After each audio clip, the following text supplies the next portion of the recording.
What if the secret to navigating life's chaos wasn't about feeling more, but about learning how to hold your feelings differently?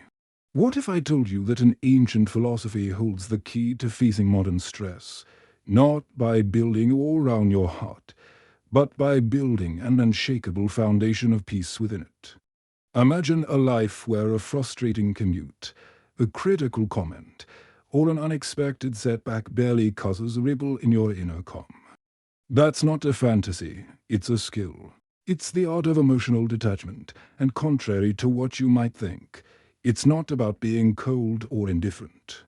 It is about being so grounded in your own self-worth that no external storm can knock you over.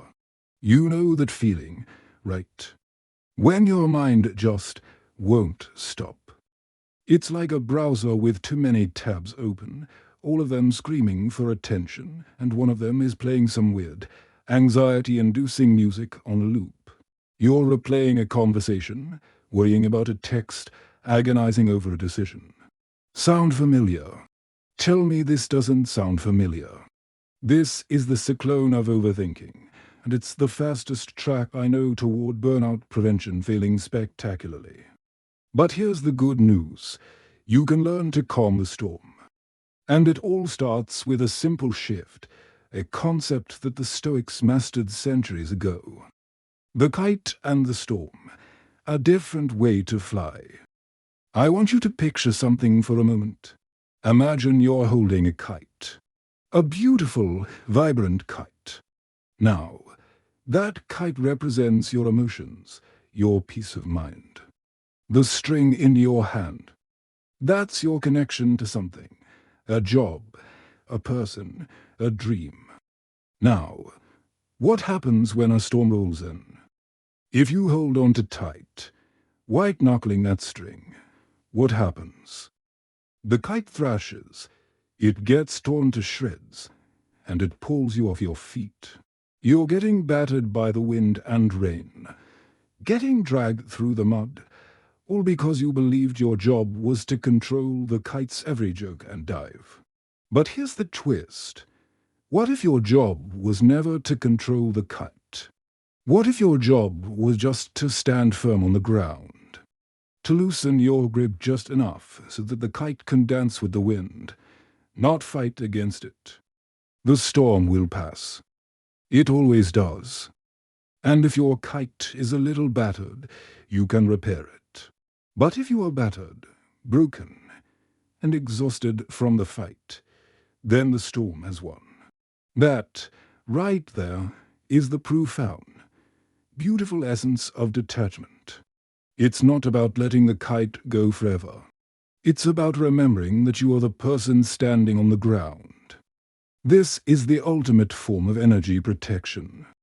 So, if you are ready to learn how to stand firm in any storm, then pull up a chair. Let's talk. The Stoic's compass, your anchor in a chaotic world. Here's where it gets interesting. We often think detachment means not caring. But wait, there's more. The Stoics, thinkers like Marcus Aurelius and Seneca, had a radically different take. They talked about the dichotomy of control. Just imagine, you're the captain of a ship. You are 100% responsible for your ship, keeping it seaworthy, plotting your course, managing your crew. That's your internal world, your thoughts, your judgments, your actions, your values, your self-worth. That is your kingdom. That is what you have absolute sovereignty over. Now, the ocean, the weather, the other ships, you have zero control over that. You can't command the waves to be calm. You can't demand the wind blow in your favor. Those are external events, other people's actions, their opinions, the past, the future. Overthinking and emotional turmoil is what happens when we abandon the helm of our own ship to run round on deck, screaming at the ocean. We're out there with a teaspoon, trying to bail out the entire sea, and we're left wondering why we're so tired, why we're taking on water, why we feel like we're sinking. Marcus Aurelius, the most powerful man in the world, would write reminders to himself in his private journal. You have power over your mind, not outside events. Realize this, and you will find strength. He wasn't on a peaceful retreat. He was leading military campaigns on the front lines, dealing with betrayal and plague. He wasn't trying to control the world. He was mastering his inner world. This is the bedrock of resilience. The story of Alex, when your career becomes your cage. Let me tell you a story about my friend, Alex. Picture this. Alex was brilliant, a truly talented illustrator, but their entire sense of self-worth was tied to one client. Let us call him the big account. This client was demanding, unpredictable, and his approval was his drug. If he liked a design, Alex was on top of the world. If he was critical, their whole weekend was ruined. Alex was in a constant state of overthinking, checking the email at 2 a.m. His stress management was a joke. You'll never guess what happened next. The big account dropped him. Just like that, a terse, 3-line email about moving in a new direction. Alex was shattered. It wasn't just a lost client. It felt like a part of his soul had been declared obsolete. Who am I without this? He asked me. This wasn't just sadness. It was a full-blown identity crisis. This was a total failure of emotional regulation. Alex was clinging to that lost connection, replaying every interaction, trying to find the moment he failed, the moment he could have held on tighter. But here's the twist. After a week of this misery, he remembered something he read from the Stoic philosopher Epictetus, who was born a slave.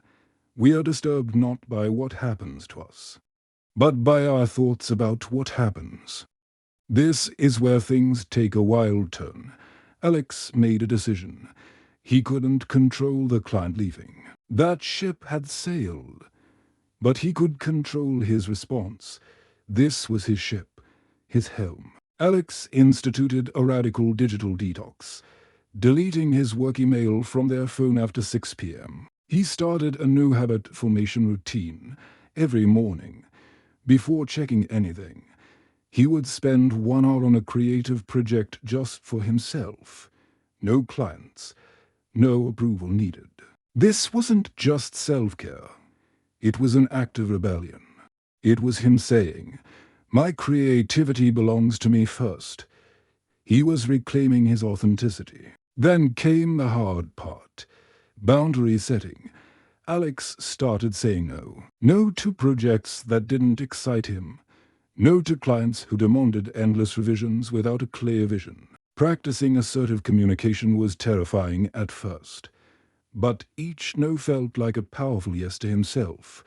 He was, piece by piece, building resilience. He was learning to stand his ground, while his business kite danced in the wind. Fast forward 6 months, Alex wasn't just doing okay.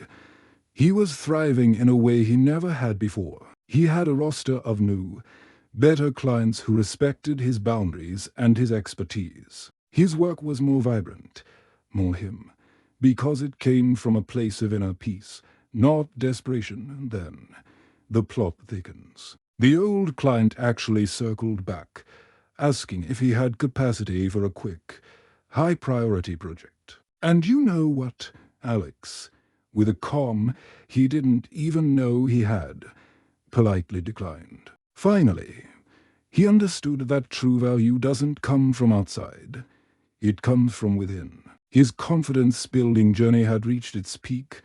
He had loosened his grip on the one kite string that had been cutting him. And in doing so, he found the entire sky was his. The Quiet Battle, a story of letting go of a person. But what about when the attachment isn't to a job, but to a person? This is where it gets even more intense. Let me share another story, a more personal one. This is about letting go of the idea of someone. I have a friend. Let's call her Lena. Lena was stuck on an ex-partner. The relationship had been over for years, but in her mind, it was still playing on a loop. She'd crafted a whole story about this person being the one that got away, her soulmate.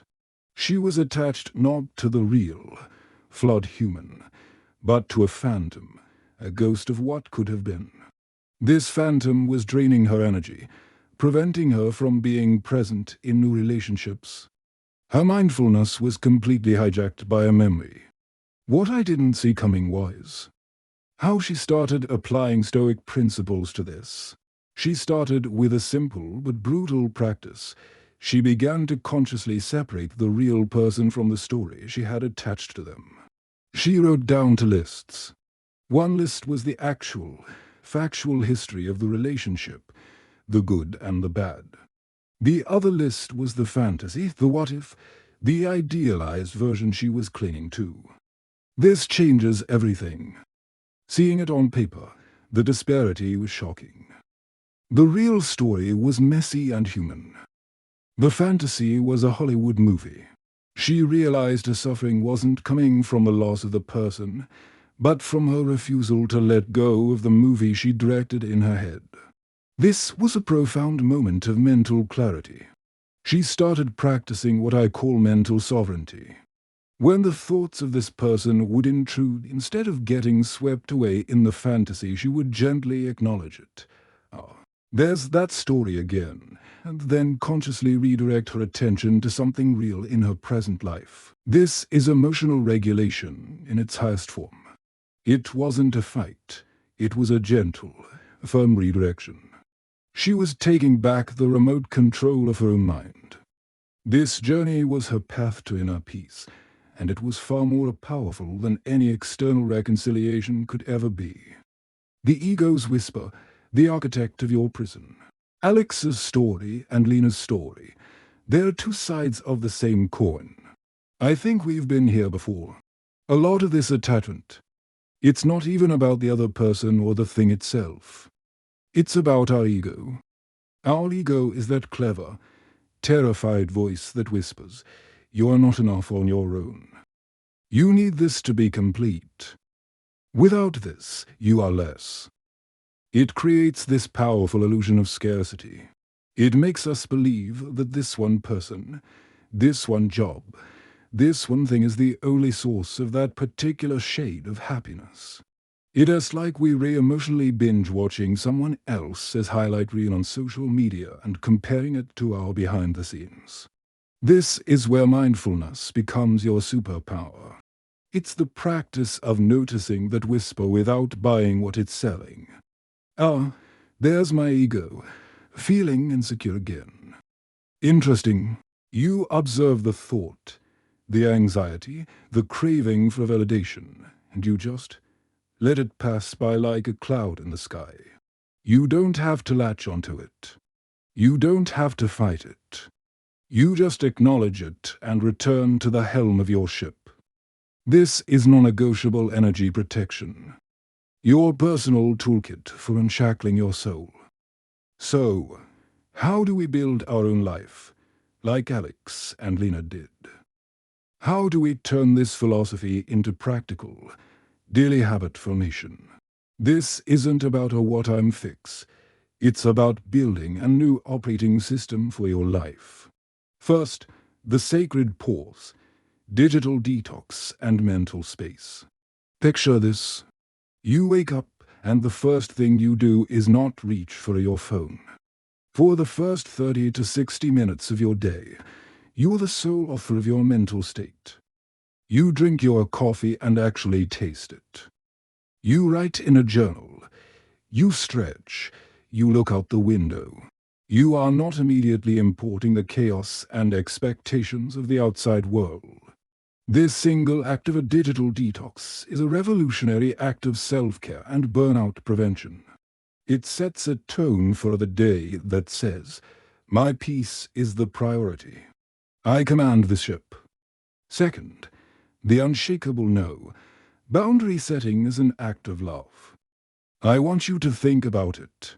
Every time you say yes to something you genuinely don't want to do, you are saying no to your own peace, your time management, and your integrity. Boundary setting isn't about being rude.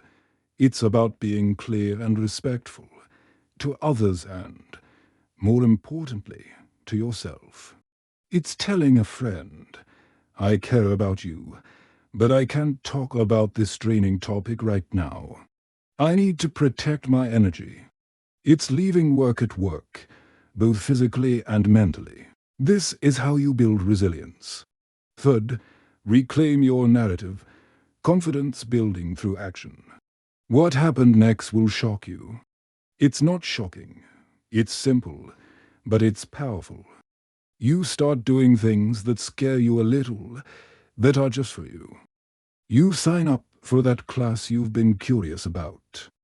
You speak up in a meeting and voice your authentic opinion. You go to a movie or a cafe by yourself. Every small act of courage that is for you and by you builds a brick in the foundation of your self-worth. You are gathering evidence for yourself that you are capable, interesting, and whole all on your own. This is confidence building and personal growth in their purest form. This entire journey is fueled by positive psychology, the conscious, deliberate choice to focus on what builds you up, rather than what tears you down.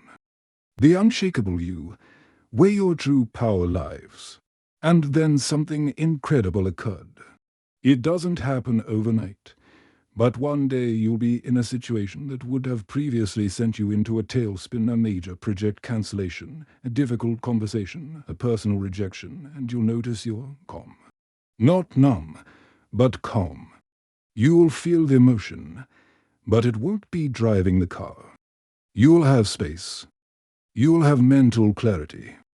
You'll be able to ask, okay, this has happened. What is within my control? What is the next right action? This is the fruit of your personal growth. This is emotional intelligence in action. You're no longer reacting from a place of fear and lack. You're responding from a place of strength and abundance. You realize that detachment was never about pushing people away. It was about coming home to yourself. It was about creating a life so rich and full that no single external element could make or break you. You love more deeply because it's a choice, not a need. You engage with the world from a place of authenticity, because you're not trying to be something you're not to keep someone else around. The outcome will surprise you. When you stop clinging, you often find that the very things you were afraid of losing come to you more easily, or something even better arrives, because you've made space for it. You've become a magnet for what's truly meant for you, not out of desperation, but out of genuine, grounded wholeness. So I leave you with this question, a little piece of Stoic philosophy to carry with you. What if, just for today, you focused entirely on steering your own ship, on your actions, your thoughts, your growth, and just let the ocean be the ocean? Wild, isn't it? That simple, profound shift might just be the key to the inner peace you've been searching for all along.